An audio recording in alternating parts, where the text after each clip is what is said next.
നമുക്കൊരു മീനച്ചാർ ഉണ്ടാക്കാം. നമ്മൾ കുറച്ച് കുടംപുളിയുടെ ഫ്ലേവറോട് കൂടിയിട്ടാണ് ഉണ്ടാക്കുന്നത്. നമ്മൾ കുടംപുളി കഴുകിയിട്ട് ചെറുതായിട്ട് മുറിച്ച് വെച്ചിരിക്കുന്നതാണ്. ഇതിന് ആവശ്യത്തിന് ചേർത്താൽ മതി. ഇത് ഫിഷ് ഒരു 3/4 കിലോയോളം ഉണ്ട്. ഇത് കരിമീൻ, ഏതെങ്കിലും മീൻ ചെറിയ ക്യൂബ്സാക്കി മുറിക്കണം. എന്നിട്ട് ഞാൻ ഇതിൻ്റെ അകത്ത് മഞ്ഞൾ പൊടി, കുരുമുളക് പൊടി, കാശ്മീരി ചില്ലിപ്പൊടി, ഉപ്പ് ഇത്രയും ചേർത്ത് തേച്ച് പിടിപ്പിച്ച് ഒരു ഈവനിങ്ങിൽ വെച്ചിട്ട് രാവിലെ ഒരു കുറച്ച് നേരം വെയിൽ കൊള്ളിക്കാമെന്ന് വിചാരിച്ചു. പക്ഷേ മഴയായതുകൊണ്ട് വെയിൽ കൊള്ളിച്ചില്ല. പക്ഷെ പകരം ഒരു കാസ്റ്റ് അയണിൻ്റെ തവ ദോശക്കല്ലിൽ ഞാൻ വേറൊരു പാത്രത്തിൻ്റെ പൊക്കത്തിൽ ഇത് വെച്ച് ചെറുതായിട്ടൊന്ന് ഉണക്കിയെടുത്തു. ഒരു അര ദിവസത്തെ വെയിൽ കൊള്ളിക്കാമെങ്കിൽ കുറച്ച് നല്ലതായിരിക്കും. 1/2 ടേബിൾ സ്പൂൺ കടുകും 1/2 ടേബിൾ സ്പൂൺ ഉലുവയും ഫുള്ളായിട്ടുണ്ട്. നമുക്കിതൊന്ന് ചതച്ചെടുക്കണം. പിന്നെ കുറച്ച് ഷുഗർ നമ്മൾ ഇതിനകത്ത് ചേർക്കണം. ഉപ്പ് ആവശ്യത്തിന് ചേർക്കണം.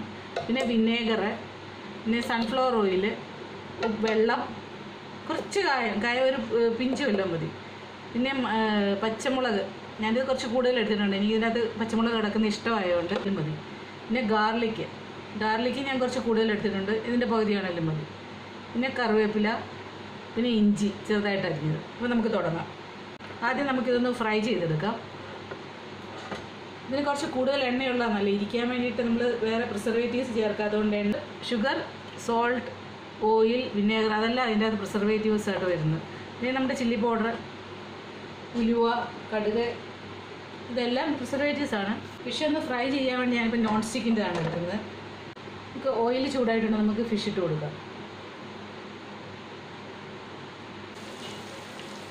ഫിഷ് നമ്മൾ മൂക്കാൻ തുടങ്ങിയിട്ടുണ്ട്. നമുക്കൊന്ന് മറിച്ചിട്ട് കൊടുക്കാം. തിരിച്ചും മറിച്ച് വിട്ട് നന്നായിട്ടൊന്ന് മൂപ്പിച്ചിട്ട് നമ്മുടെ മീനെല്ലാം നന്നായി മൂത്ത് നമുക്കിനി ഇത് കോരിയെടുക്കാം.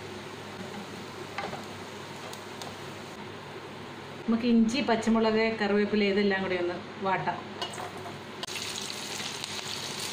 ഈ പച്ചമുളക്, ഇഞ്ചി എല്ലാം വെളുത്തുള്ളി എല്ലാം നന്നായിട്ടൊന്ന് സോട്ട് ചെയ്യട്ടെ. ഇപ്പോൾ ബോയിൽഡ് വാട്ടർ, ഒരു 3 കപ്പ് വിനേഗർ,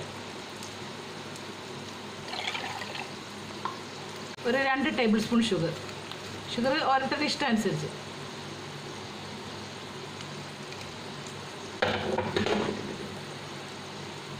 സ്പൂൺ ഉപ്പും ചേർത്തു. ഉപ്പൊക്കെ നോക്കി പിന്നീട് വേണമെന്നുണ്ടെങ്കിൽ ചേർക്കാം. ഇതൊന്ന് മിക്സ് ചെയ്ത് വയ്ക്കും. കുടംപുളി ഇതിന് ചേർത്താൽ മതി. ഇത്രയും നമുക്ക് ഒരുമിച്ചൊന്ന് മിക്സ് ചെയ്ത് വയ്ക്കാം. ഈ കാശ്മീരി ചില്ലിപ്പൊടിയും ഉലുവയും മഞ്ഞൾ പൊടിയും എല്ലാം ഒന്ന് കുറച്ച് വെള്ളം ചേർത്തൊന്ന് കുഴച്ച് വയ്ക്കാം. നമുക്ക് കാശ്മീരി ചില്ലി പൗഡർ കുറച്ചും കൂടി ചേർക്കാം.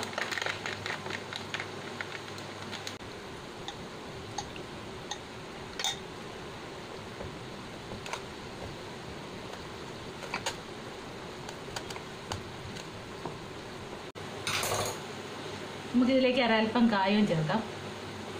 ഒരു നുള്ളു മതി.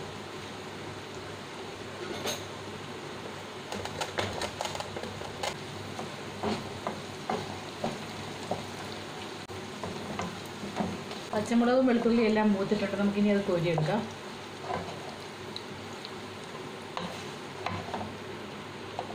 ഇതിൻ്റെ കൂട്ടത്തിലിട്ട് വെക്കുകയാണ്. കുറച്ച് എണ്ണ ഒഴിക്കാം. ഇരിക്കുന്ന ഉലുവയും കടുകും കൂടി ഇടാം. ഇതൊക്കെ മുക്കാൻ തുടങ്ങിയിട്ടുണ്ട്. നമുക്കിനി ഫ്ലെയിം ഒന്ന് ലോ ആക്കിക്കൊണ്ട് ഈ കലക്കി നമ്മൾ കുഴച്ച് വെച്ചിരിക്കുന്ന പേസ്റ്റ് ഇട്ട് കൊടുക്കാം. മുളകിൻ്റെ നമുക്ക് ഈ എണ്ണയും കൂടെ ഒഴിച്ചു കൊടുക്കാം. അരപ്പ് ഒന്ന് മൂക്കണം. ലോ ഫ്ലെയിമിൽ മൂത്താൽ മതി. നമ്മുടെ അരപ്പ് മൂത്തിട്ടുണ്ട്. എണ്ണ തെളിഞ്ഞു വന്നു. നമുക്ക് ഈ കലക്കി വെച്ചിരിക്കുന്ന സലൈൻ, അതായത് വിനേഗർ, ഷുഗർ, സോൾട്ട്, പിന്നെ ഈ കുടംപുളിയും കൂടി ഇട്ടത് ഇതിലേക്ക് ചേർത്ത് കൊടുക്കാം. ഇനി ഒന്ന് ഫ്ലെയിം കൂട്ടിയിടാം. എൻ്റെ അച്ചാറിൻ്റെ ഗ്രേവി നന്നായിട്ട് തിളയ്ക്കുന്നുണ്ട്. എണ്ണയൊക്കെ തെളിഞ്ഞ് നന്നായിട്ട് വന്നിട്ടുണ്ട്. പുളിയുടെയൊക്കെ മണം വരുന്നുണ്ട്. നമുക്കിനി വറുത്ത് വെച്ചിങ്ങനെ ഫിഷും ഈ മുളകും എല്ലാം കൂടി ഇട്ട് കൊടുക്കാം.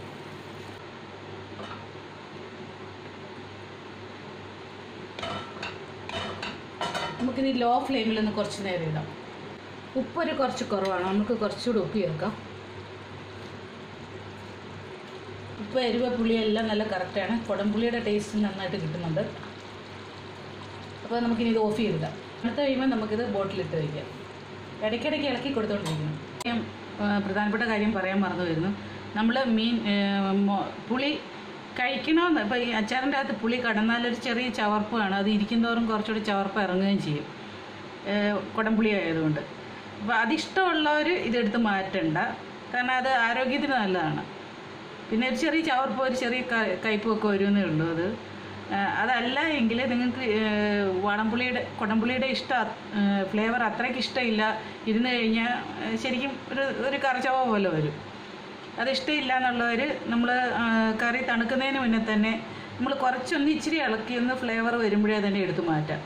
ഇതിപ്പോൾ ഞാൻ ബോട്ടിലിൽ ഇട്ട് വയ്ക്കുന്നതിന് മുന്നേ ഇതെടുത്ത് മാറ്റുവാണ്. ഇത് തണുക്കുന്നതിന് മുന്നേ തന്നെ ഞാൻ മാറ്റി, കാരണം കുറച്ച് കൂടുതൽ എല്ലാവർക്കും നമുക്ക് കൊടുക്കുന്ന എല്ലാവർക്കും ഇത് ഇഷ്ടപ്പെടണമെന്നില്ലല്ലോ. അതുകൊണ്ട് ഇഷ്ടം അനുസരിച്ച് ചെയ്യാം. അതുകൂടാതെ വേണമെന്നുണ്ടെങ്കിൽ മുറിക്കാതെ ഫുള്ളായിട്ട് തന്നെ നമുക്കിങ്ങനെ കുടംപുളിയുടെ പീസസ് ആയിട്ട് ഇട്ടാലും മതി. ഒരു ജസ്റ്റ് ഫ്ലേവർ ഇറങ്ങുമ്പോൾ അത് എടുത്ത് മാറ്റുകയും ചെയ്യാം. ചെറിയ പീസാകുമ്പോൾ നമുക്ക് എടുത്ത് മാറ്റാനും കുറച്ച് പാട് കാണും. പക്ഷെ അതല്ല, ഈ കഴിക്കാൻ ഇഷ്ടമുള്ളവരാണെന്നുണ്ടെങ്കിൽ ഈ ചെറിയ പീസാക്കി ഇട്ടിരുന്നാൽ അത് നന്നായിട്ട് മീനിലെല്ലാം അബ്സോർബ് ചെയ്യുകയും ആ കുടംപുളിയുടെ ഗുണം നമുക്ക് കിട്ടുകയും ചെയ്യും. നമുക്കിത് തണുത്ത് നമുക്കിനി സെർവിങ് പ്ലേറ്റിലേക്ക് എടുക്കാം, ബോട്ടിലിട്ട് സൂക്ഷിച്ച് വയ്ക്കാം. കുറച്ച് ദിവസം ഒരു 2 മാസമൊക്കെ ഇരിക്കാവുന്ന വിധത്തിലാണ് ഉണ്ടാക്കിയിരിക്കുന്നത്. അപ്പോൾ അതുകൊണ്ട് കുറച്ച് കൂടുതൽ ഓയിലാണ് ചേർത്തിരിക്കുന്നത്.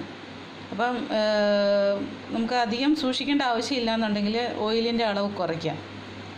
അതുപോലെ തിളപ്പിച്ചാറിച്ച വെള്ളത്തിൻ്റെ അളവ് കൂട്ടുകയും ചെയ്യാം ഇതിൻ്റെ അകത്ത്. അപ്പം ഞാനിത് കൂടുതൽ ദിവസം ഇരിക്കുക, വേറെ പ്രിസർവേറ്റീവ്സ് ചേർക്കാത്തത് കൊണ്ട് വിനേഗറിൻ്റെ അളവും എണ്ണയുടെ അളവും എല്ലാം കൂടുതലാണ് എടുത്തിരിക്കുന്നത്.